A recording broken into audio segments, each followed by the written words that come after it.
A secret agent must be solitary and austere. No affections, no ties, no sentimentalities. Said a man who should know.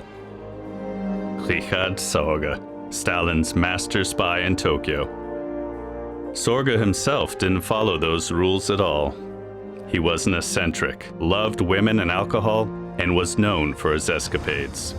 Perhaps the most ingenious of all disguises. He is considered one of the great masters of his trade.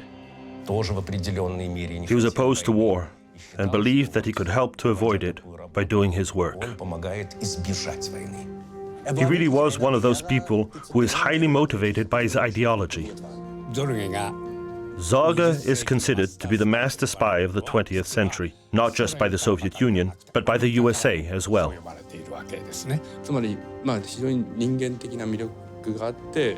He must have been a fascinating person. If I had been a woman in his time, I might have hopelessly fallen for him too.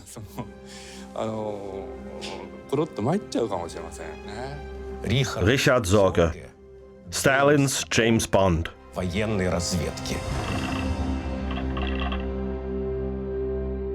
The betrayal of a master spy.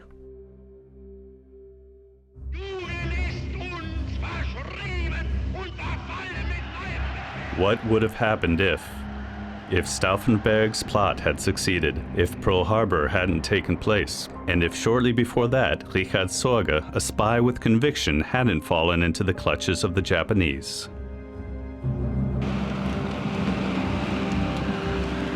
At that point in time, Hitler had conquered half of Europe. The Japanese Empire was undertaking a similar march across Asia, their incursions leaving nothing but piles of rubble in their wake.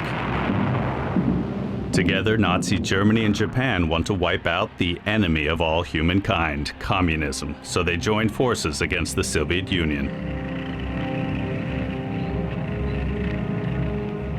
The self-proclaimed master race lines up to stomp out communism once and for all.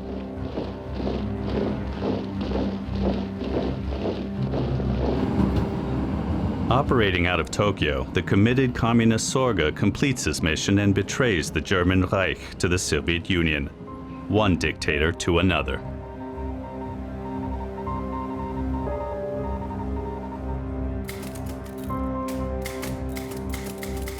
Shortly before his spy ring gets busted, Sorge sends a message that proves decisive for the further course of the Russian military campaign. The seemingly invincible German armed forces get their first scratches. By the time the tide turns in favor of the Soviets, Sorge's era had already come to an end. Dr. Sorge, 逮捕状だ.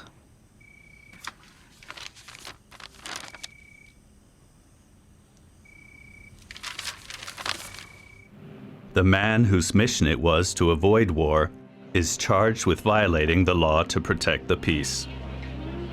In a cynical double cross of betrayal, Sorge is the one who is ultimately betrayed.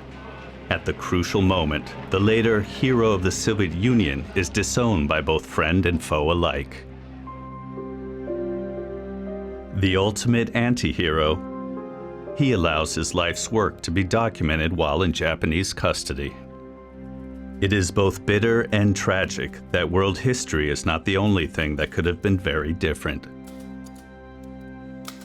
If I had lived under peaceful social conditions and been surrounded by peaceful political developments, I might have become a scientist.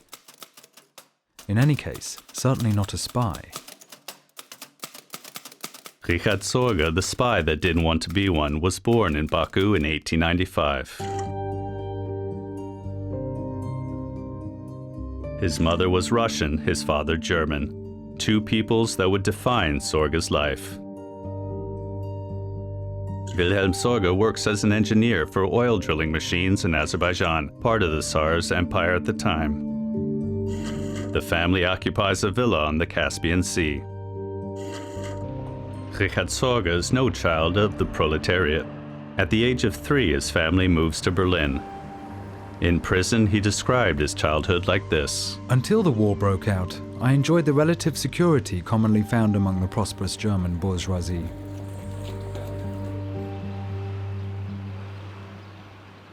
With the outbreak of the war, the 18-year-old Sorge immediately registers himself as a volunteer to fight for his fatherland. The young man's exuberance dissipates when faced with the carnage on the battlefields of Flanders. He is wounded multiple times. In the end, his left leg is shredded by shrapnel, and he barely avoids an amputation.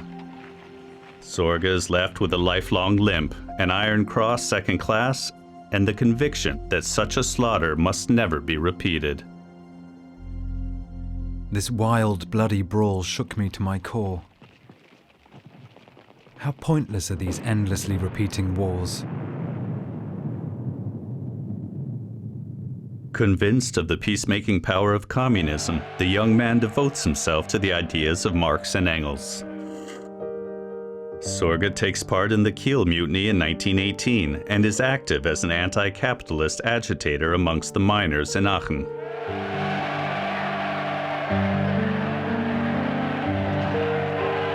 In 1919, he receives his PhD in political science and joins the German Communist Party.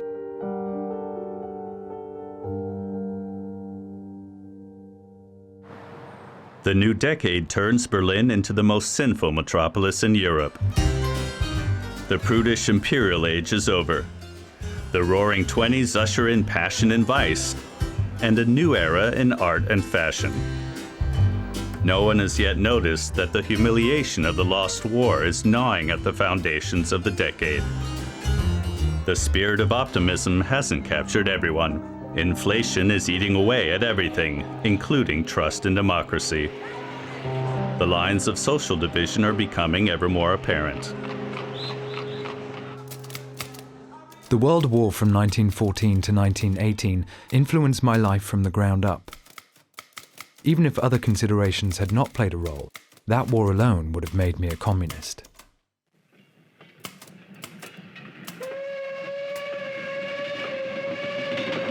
While in Frankfurt, Sorge comes into contact with senior officials of the Communist International. They invite him to collaborate with them in their Moscow headquarters.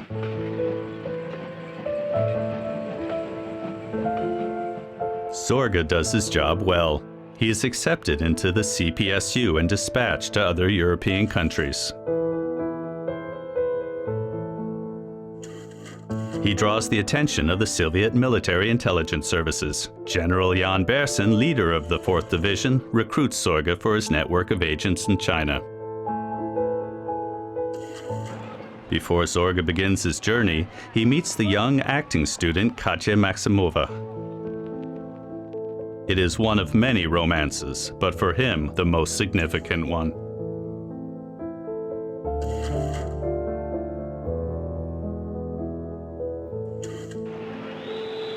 In Berlin, Sorge acquires 2 publishers who offer to use their status as legal employers to disguise him as a German journalist. In China, Sorge's new area of operation as an agent, 2 civil war parties are fighting over control of the country. The Russians and the Americans provide their minions with assistance in an attempt to secure their respective influence in the Middle Kingdom. On January 10, 1930, the German journalist Richard Sorge arrives in Shanghai. The city is known as the Paris of the East, the New York of the West, a metropolis with cosmopolitan character, a synonym for sin, adventure, and wealth. In 1930, Shanghai boasts the highest skyscrapers in Asia. They belong to merchants and industrial companies. It is no coincidence that China's Communist Party is taking root here and announcing its fight against foreign imperialists.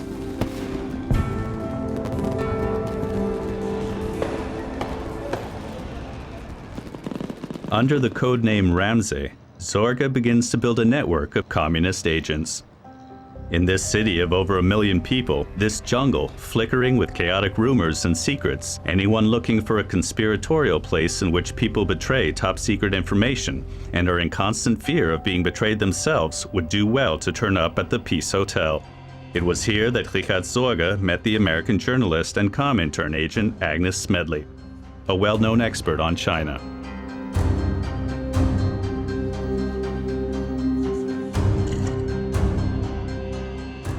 He built up his contacts, on the one hand through Russian communists who are already residing in China, on the other hand through communists like Agnes Smedley, who is closely linked to the Chinese communists at that time, and who turns to Sorge and thus changes employers, so to speak.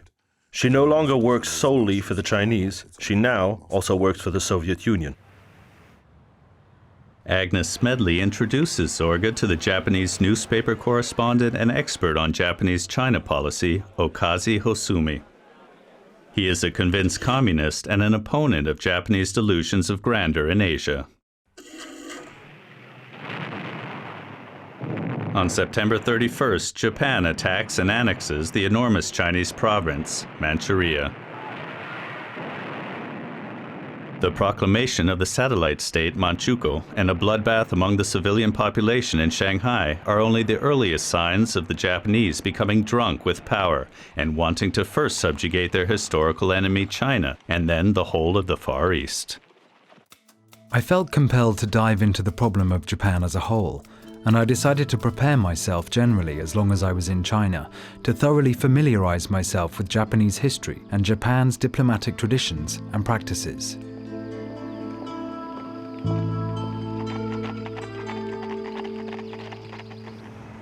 Sorge and Osaki regularly met on Nanjing Road, one of the largest shopping streets in the world at the time. Osaki would unpack his knowledge about Japanese intentions in China. Sorge informs headquarters in Moscow. They are impressed.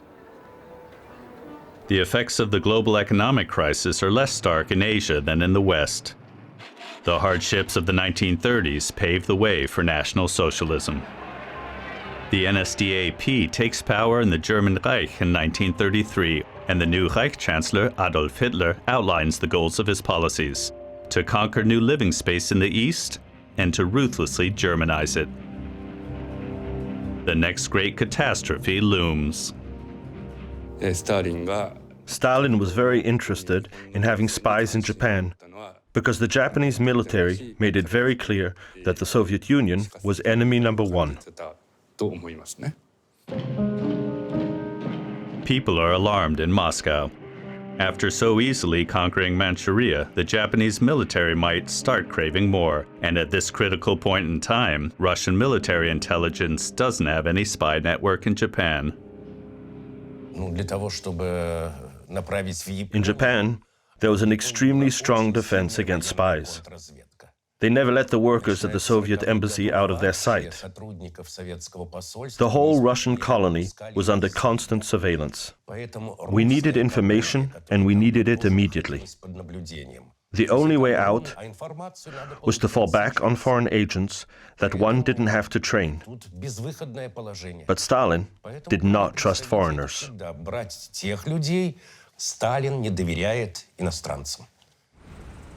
Nevertheless, the foreigner Sorge received orders to build a spy ring in Tokyo. He is charged with scouting out both Japan's military strength and if they plan to attack the Soviet Union.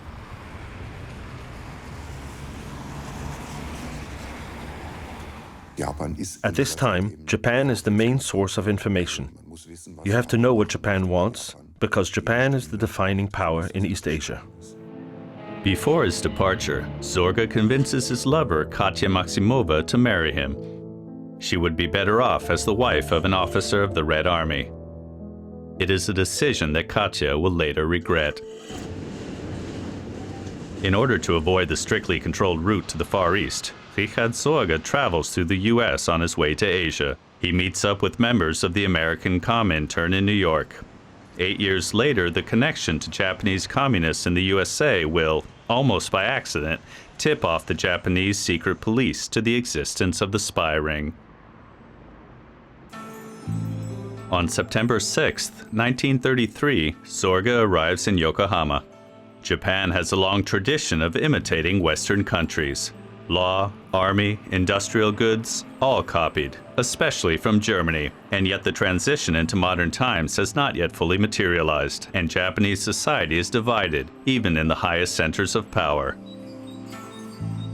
The emperor, who himself rejects militarism, is threatening to become a compliant tool in the hands of a confident military, one that is vehemently propagating war against Russia. Stalin needs spies who can deliver reliable reports about the course being charted by Japan. The routes used by his messengers, bringing secret files over Shanghai or Hong Kong to Moscow, is threatened by the Second Sino-Japanese War. Radio transmissions are thus becoming ever more important.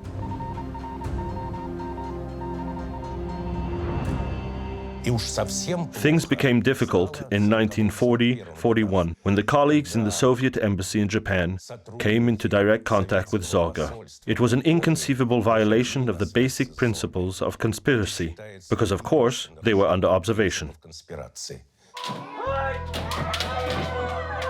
Sorge operates brazenly. He builds a roughly 40-person spy ring directly under the noses of the Japanese secret police and infiltrates not only the inner circles of Japanese politicians and soldiers, but also of the German elite. I thought that I would appear more reliable in the eyes of the Japanese if I won the trust of the embassy, and that the embassy would serve as a bulwark against any doubts about my person. Richard Sorge begins to conquer the German embassy and its surroundings. Soon, he is a known figure in the German colony, one that readily enjoys the back-home flair of the German establishment.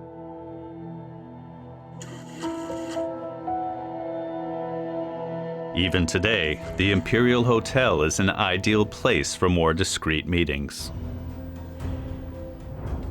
It is the bar of the Imperial Hotel in the immediate vicinity of the Imperial Palace, and it was the central meeting place for both the German community and others.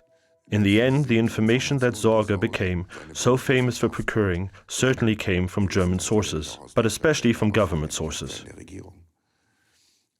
It is actually an international meeting place.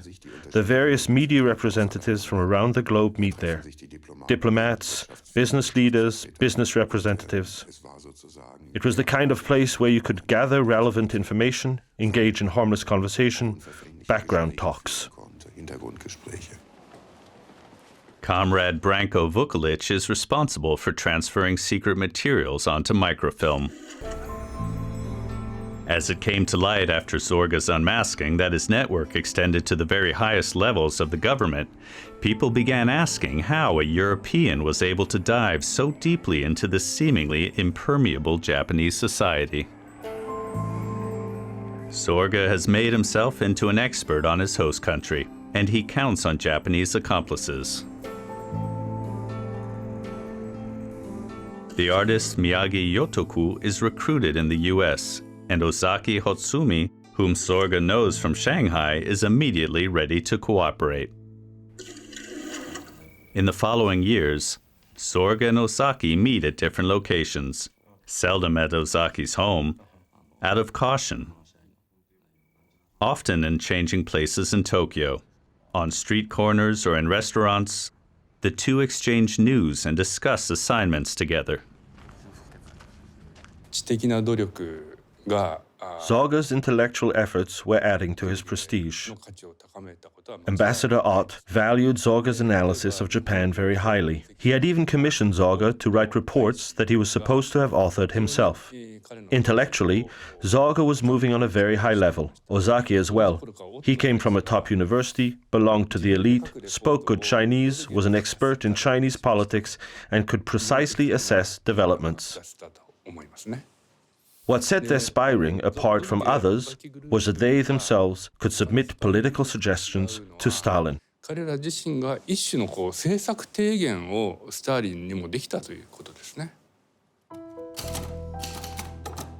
Sorge's political essays establish his reputation in Germany as an expert on Asia and a serious journalist. His inclusion in the NSDAP completes his perfect disguise.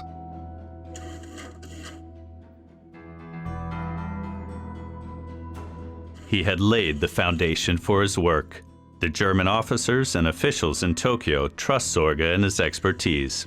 First and foremost, the military attaché and later ambassador, Eugen Ott.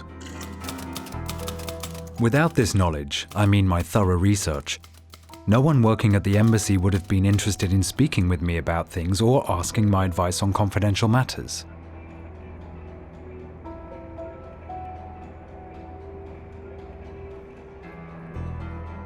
Richard Sorge is always welcome at social events and gains a reputation as an eccentric, hard-drinking ladies' man. Erwin Wickert was a broadcasting attaché in Tokyo at the time. Sorge was a very attractive man. Once he was dancing very intensively with my mother at a ball, so much so that my father went over and said, "Come on now, that's enough." He always had the feeling that Sorge was a person who had a very difficult time controlling himself. But sober, he must have been a pleasant guest, who obviously had quite an effect on women. An eternal stranger who condemns himself to never finding true peace.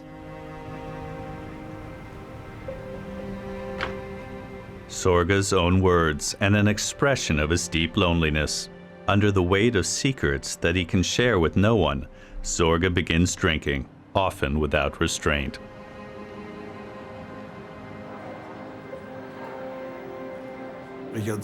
When he was drunk, Richard Sorge would curse incredibly about the Nazis and Hitler.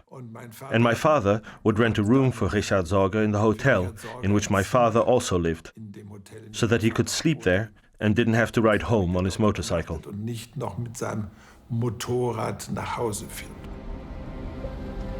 Again and again, Sorge rides his motorcycle in a drunken stupor until he ends up against a wall with a broken skull. When he is released from the hospital, the Aughts take extra care of him. The love affair between Sorge and Aught's wife, Helma, seems almost inevitable.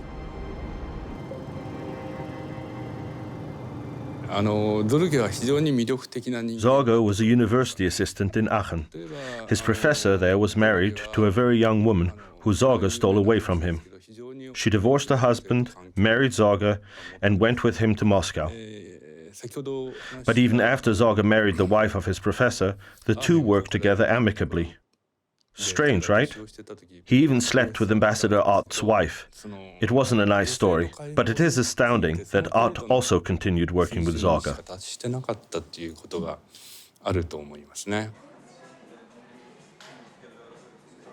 The marriage to Katya did not prevent other adventures. If the affair with the ambassador's wife really took place remains disputed.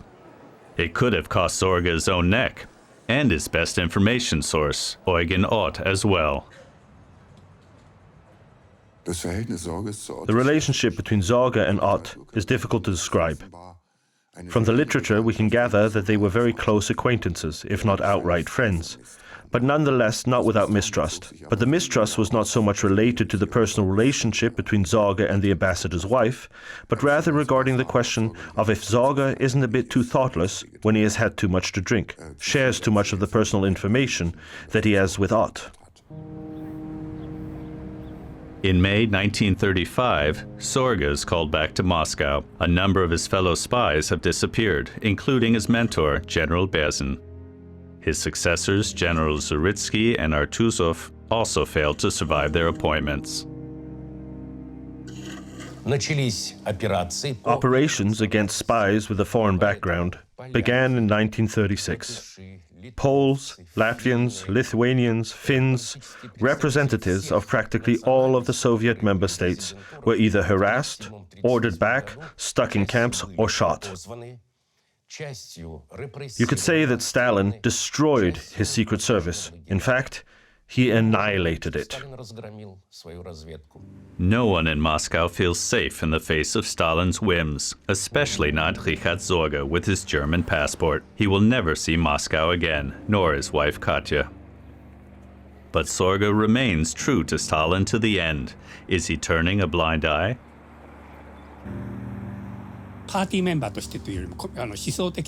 Sorge was more of an ideological communist than a party member, and held the view that Stalin was still a lesser evil compared to the Nazis. Given world events, he definitely thought that the fall of Nazi Germany was the most important thing, and that as long as the Soviet Union was standing together with the US, France, and England against the Nazis, he could contribute to bringing about the quickest end to the war by continuing to provide information to the Soviet Union. Sorge's signalman, Max Clausen, first achieved exactly that at the beginning of 1936 through radio transmission. But the work is dangerous. The Japanese listening posts can receive the illicit signals, even if they can't locate them precisely. Soon, they are certain that a spy is operating out of Tokyo. Risking their lives, agents from around the world are sending secrets to Moscow. Only some of these actually reach the apex of the Kremlin, because whatever seemed unimportant would simply be thrown out. On top of that, Stalin didn't want any analysis, just pure raw information. He said, "Give me the information and I'll draw my own conclusions."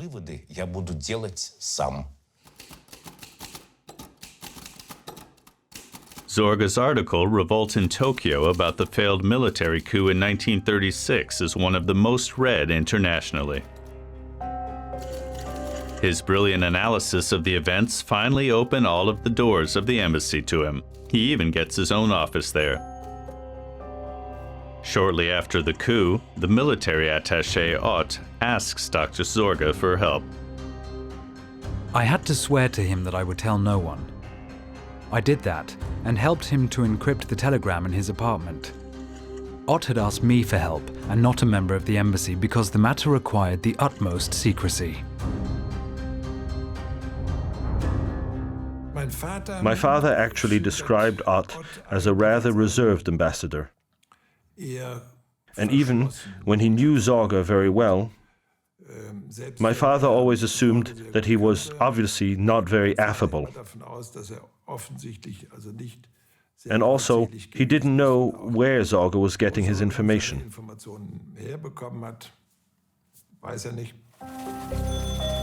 Sorge not only finds out the secret code of the communication traffic with Berlin, but also the details of top-secret German-Japanese negotiations.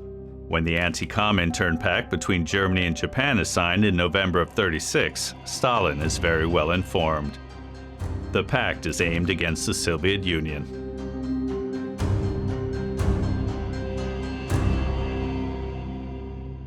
From the nearly 700 reports that Sorge had sent, more than half were actually presented to the leadership, including Stalin. These reports were assessed as especially valuable. That speaks to the fact that Sorge was an exceptional spy. I believe it is a unique case in the history of the secret services.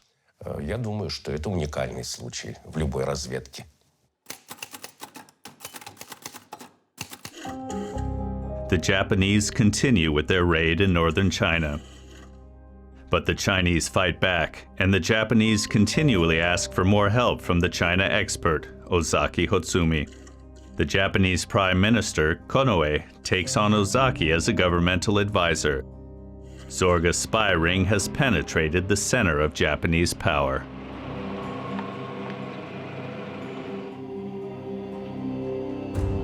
It is a critical moment for the Russians, as their own man, General Yushkov, defects to the Japanese out of fear of Stalin. They are about to extend the border of the state of Manchukuo to the north. Near Nomonhan, they face off against the Red Army, about which they now hold valuable information in their hands.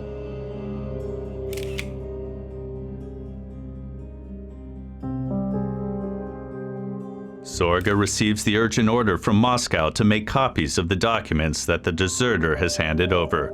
What does the enemy know about the Red Army? Sorge's report proves invaluable. The Russians change their troop formations and gain the upper hand against a confused Japanese force. Shocked by the loss of more than 8,000 men, the empire must reconsider its goal of expanding into the Soviet Union. From secret documents, it emerges that Berlin is trying to make use of the rethinking process. The German diplomats in Tokyo are instructed to prepare the way for a military alliance with Japan. Hitler is planning a war against England and France and wants to obligate Japan to attack the British colonies in the Far East. But Japan is caught up in its war against China and doesn't want to become involved. Germany responds with anger and signs a non-aggression pact with the Soviet Union. For the Japanese, this smells like betrayal. Japan had always hoped that Germany would take Japan's side in a war against the Soviet Union as a matter of principle. But with the non-aggression pact, that was not possible. In the end, the Anti-Comintern Pact of 1936 had lost its meaning, because the potential enemy was no longer the Soviet Union, at least if international agreements were to be taken seriously. Thus, it also represented an opportunity for Japan to sign a neutrality pact with the Soviet Union in 1941, and the war took a different course than had originally been planned, at least by the strategists. In order to stop Japan's advance in Asia, the US cancels its trade agreement with Japan, thereby substantially shutting off the oil tap for the Japanese in the West. War breaks out in Europe as the German armed forces march into Poland and begin an unprecedented war of conquest. It only stands to reason that Japan will now form an alliance with the victorious Germans.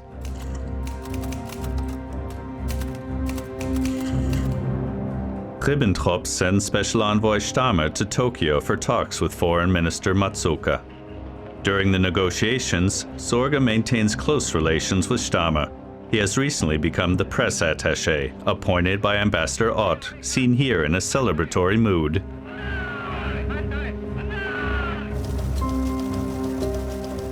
Long before the signing of the Tripartite Pact, Stalin learns that Japan has joined the Rome-Berlin axis.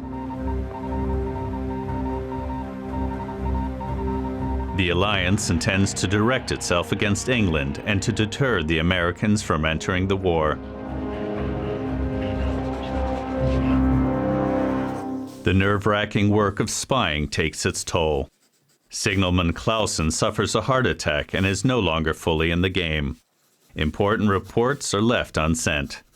Sorge asks once again, after 11 years, to be called back.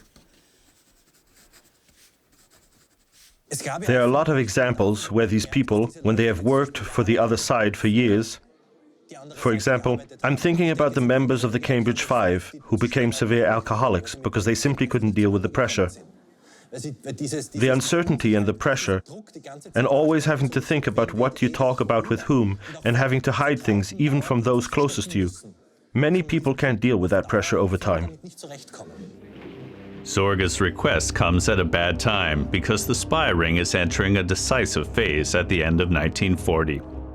On December 18th, Hitler signs the Commissar Order in preparation for Operation Barbarossa, the German invasion of the Soviet Union. A mere 10 days later, Sorge can radio a warning to Moscow. Germans are gathering at the eastern border, including Romania, 80 divisions. Germany is in a position to occupy areas of the USSR along the lines of Kharkov, Moscow, and Leningrad. Ramsey. Meanwhile, Ribbentrop had changed his strategic priorities. He is no longer looking for Japan's support against England, but rather to have the Japanese take control of the Soviet Union in the Far East. A directive from Moscow arrives in Tokyo. Agents are to deliver a detailed report on the positions of the Japanese troops, from the number and position of the divisions down to the names of the commanders. No problem for Sorge's Japanese spies. On March 3, 1941, Foreign Minister Matsuoka travels to Berlin, Rome, and Moscow. He surprises the Germans by signing a neutrality agreement with the Soviets. Stalin evidently firmly believes in the pact with Hitler and that Japan will ultimately attack to the south. At the beginning of May 1941, Sorge elicits more information from Moscow from a special envoy. German generals are making very low estimates of the Red Army's combat strength. They believe they can eliminate the Red Army within a matter of weeks. Stalin views Hitler's word as beyond question. His mistrust is directed far more at his spies in Tokyo. Precisely because Sorge was sending that kind of precarious and important information to Moscow, Stalin began to suspect that Sorge might be a double agent. From the way that Sorge was, I can hardly imagine that he was a double agent. I mean, when he was drunk, he spoke belligerently about Hitler and the Nazis. He rejected them completely. Given that, I can't imagine it, but I don't know for certain. Doubts about Sorge's loyalty are also springing up in Berlin. Vague references to his past in the KPD raise alarming questions. Is Sorge a spy, a double agent, or even a triple agent?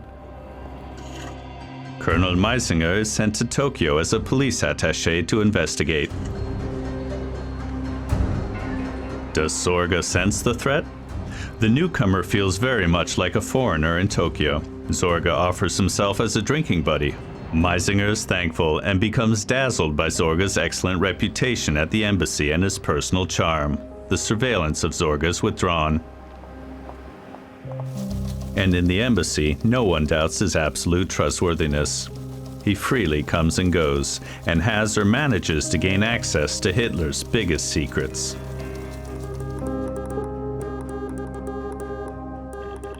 Berlin informs Ott that the German attack will begin in second half of June. Attack will take place along the front, main thrust against Moscow and Leningrad, Ramsey. Moscow receives Sorge's dramatic warning on June 20th. The war is about to begin. The information was only as good as it was useful. And the Soviet intelligence agencies were very, very weak in this sense, because they performed almost no analysis. Instead, the information was simply reported directly to the top. Stalin receives corroborating reports from other spies, but he does not believe that Hitler will open a war on two fronts and disregards all of the warnings. Stalin had written a comment on a telegram with a green pen, which was presented to Harnack and Schulze-Boysen on June 21, 1941. To hell with that. It's English disinformation. He believed that it was targeted disinformation from British intelligence, aimed at propelling Germany and the Soviet Union into war. Yes, in this case, Stalin actually called Sorge an asshole. At the crack of dawn on June 22, 1941, over 3 million German soldiers crossed the border into the Soviet Union. Operation Barbarossa has begun. The soldiers of the Red Army are virtually thrown out of their beds.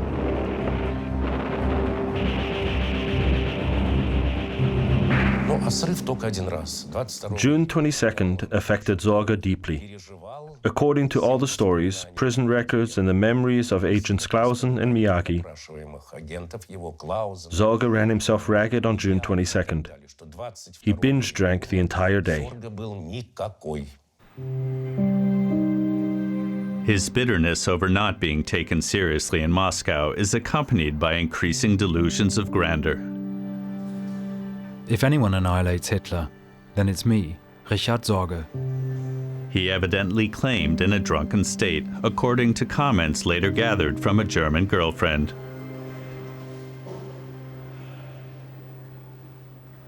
And yet, what would have happened if Stalin had believed his spy?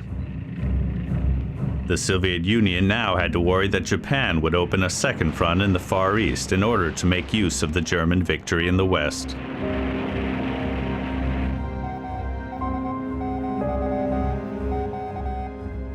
Sorge, report on the behavior of the Japanese government regarding the German war against the Soviet Union. Aught is attempting to push Japan into war against the Soviet Union, according to military sources, possible within 1 or 2 months.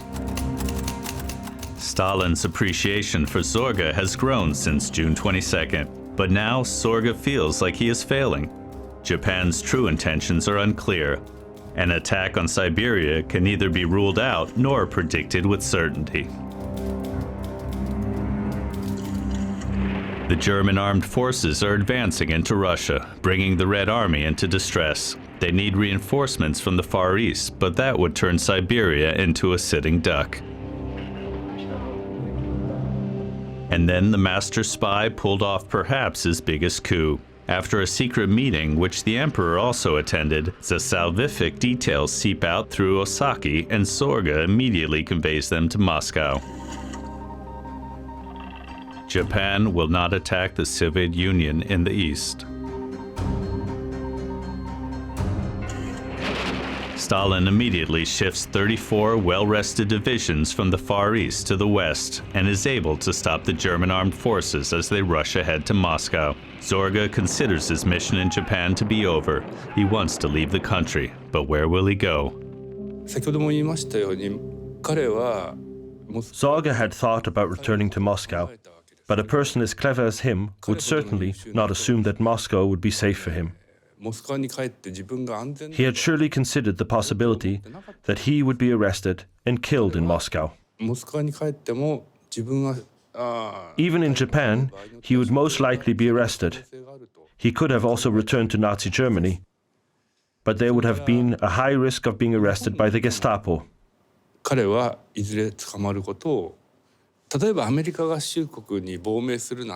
Exile in the US would have also been a possibility, but as a communist, immigrating to the US would have meant having to renounce his entire life.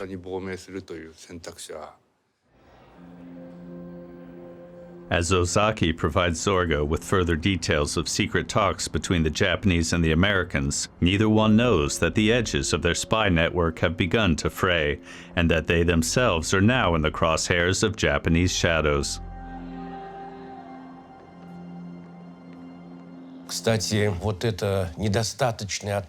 There was absolutely no clearly worked out plan for what to do if Sorge were to be arrested.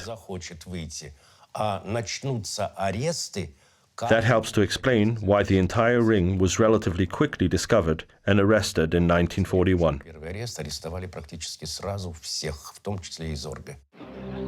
Ozaki views the talks between Japan and the US as destined to fail because Japan will hold on to its policy of expansion. Sorge composes a dispatch in which he prophesizes the imminent war between Japan and the US. The message no longer reaches Moscow. It was likely an unimportant, low-level spy, a Japanese communist that had returned from the US who revealed Miyagi's name in order to save his own skin. As a result, the whole ring was busted. On October 15, 1941, Ozaki Hatsumi is arrested.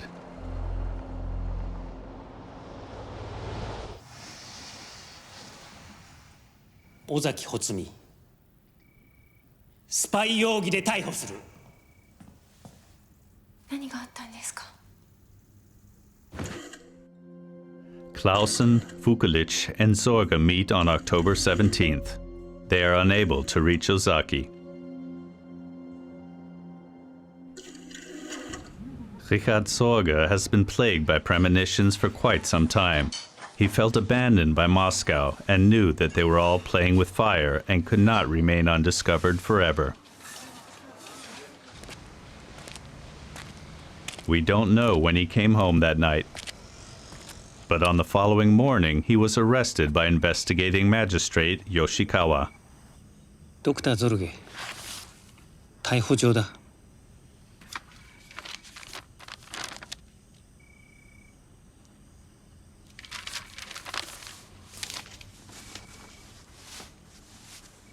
Shortly before his arrest, he believed he had accomplished his mission in Tokyo. He had reported the most important things. the German attack on the Soviet Union, and that the Japanese would not attack the Soviet Union. And he had asked to be recalled because the last decade in which he had been a spy was so stressful that he simply needed peace and quiet. This dangerous document, the request to be recalled after fulfilling his mission, remains laying on Sorge's desk. Sorge is transferred to the remand prison Sugamo. For Ambassador Ott, it is a case of Japanese spy hysteria.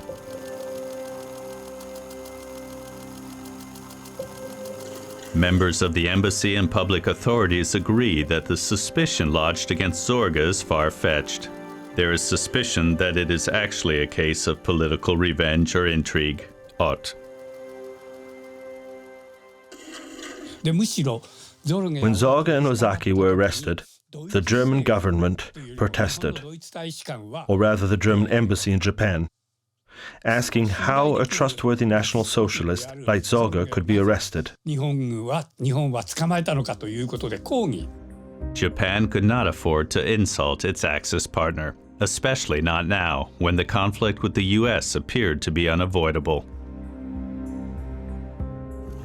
In spite of continuing efforts, the Foreign Ministry has thus far not presented any evidence of guilt against Sorge and Clausen. Ott. 1 week after his arrest, Richard Sorge admits to being a communist spy. Meisinger and Ott were coming under serious fire. They believed until the end that Sorge was their friend. On December 5, 1941, the Red Army begins a counteroffensive near Moscow. The tables are turning. As he sat in jail, Sorge might have asked himself, what would have happened if I had completed my task of raising awareness about the Japanese-American crisis? Japan uses the oil embargo as a reason to attack the US, drawing them into the war. Sorge's prophecy came true on December 7th. Ribbentrop requested Sorge's extradition.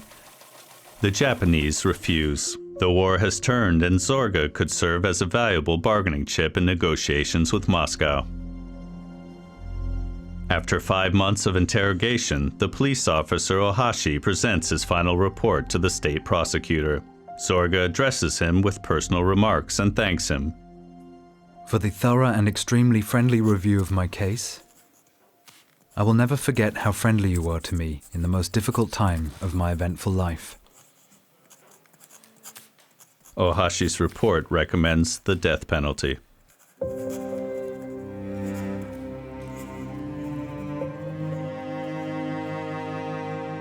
Richard Sorge is declared guilty and sentenced to death. He believes that Stalin will arrange for his rescue. If he had known about his wife Katya's life of suffering, he would not have given himself over to this illusion. Stalin's henchmen had arrested her, accused her of being a spy for the German secret services, sentenced her to banishment in Siberia, where she soon died. Her crime was being the wife of Richard Sorge.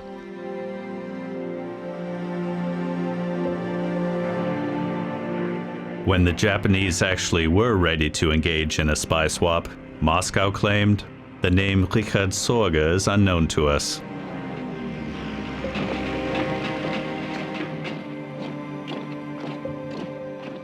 Sorge went from being the betrayer to the betrayed. His contribution was invaluable. No other person had delivered so much information to us about Japan in this intense period. Sorge revealed Japan's situation and problems from A to Z. Fundamental. He was our most valuable worker. When he could no longer deliver, he was treated like a used-up resource. He wasn't interesting anymore. Anyway, it was known that he had talked openly with the investigators. That's why the Soviet government didn't put any effort into saving Sorge.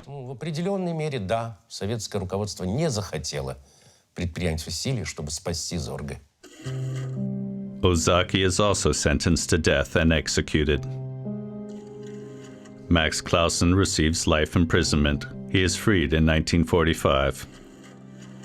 Branko Vukovic receives a life sentence and dies in prison in 1944. Miyagi dies in 1943 during the trial. Sorge made it clear in his notes that he was as much against Hitler as he was against Stalin, and that as a communist, he assumed that the ideals of socialism and communism, not Stalin as a person, would be fulfilled in the end. After he had set these thoughts down on paper, he was, I think, ready for death. It remains unclear what the course of the war would have been without the Tokyo warnings. It also remains unclear if and to what extent Sorge became a double agent in the hope of gaining access to even more meaningful Nazi sources. Because he had witnessed hell in the trenches, Sorge, a man who actually never even wanted to be a spy, became Stalin's James Bond.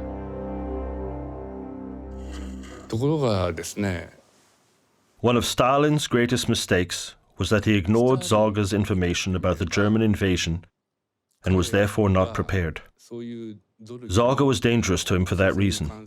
He could have brought this mistake to light. Thus, for Stalin, it would have been extremely dangerous to bring Sorge back to Moscow. On the contrary, it was advantageous that the Japanese kept Sorge prisoner and executed him. That's why Stalin didn't take an interest in exchanging spies. When Sorge was executed on November 7, 1944, Stalin was perhaps more pleased than anyone.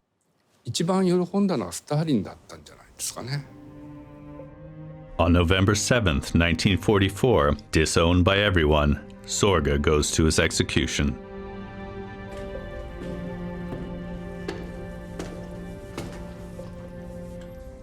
Long live international communism. Banzai. His last words defiantly repeat his unbroken faith. November 5th, 1964. Richard Sorge, honored as a hero of the Soviet Union.